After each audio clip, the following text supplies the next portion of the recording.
একজন লিবিয়ান যুবক, নাম তার আমির, সৌদি আরব যাচ্ছিল হজ করার জন্য।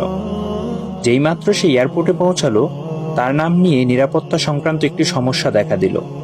নিরাপত্তা বাহিনীর লোকেরা তাকে বলল, একটু অপেক্ষা করো, আমরা চেষ্টা করছি সমস্যাটা সমাধান করতে।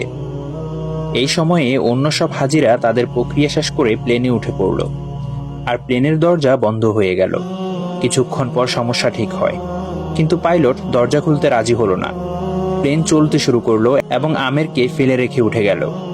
অফিসার তাকে সান্ত্বনা দিয়ে বলল, মন খারাপ করো না, হয়তো এটা তোমার কপালে ছিল না।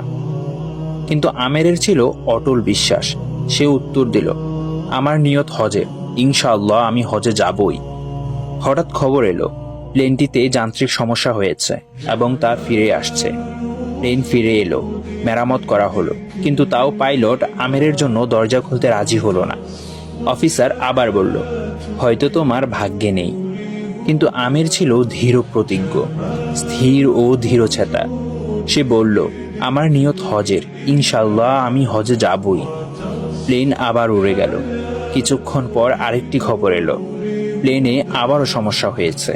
এবার পাইলট নিজেই বললেন, আমি আর উড়ব না যতক্ষণ না আমের প্লেনে ওঠে। শেষ পর্যন্ত আমের প্লেনে উঠল। সৌদি এয়ারপোর্ট থেকে সে একটি ভিডিও করল। তার আনন্দ ছিল বর্ণনার বাইরে।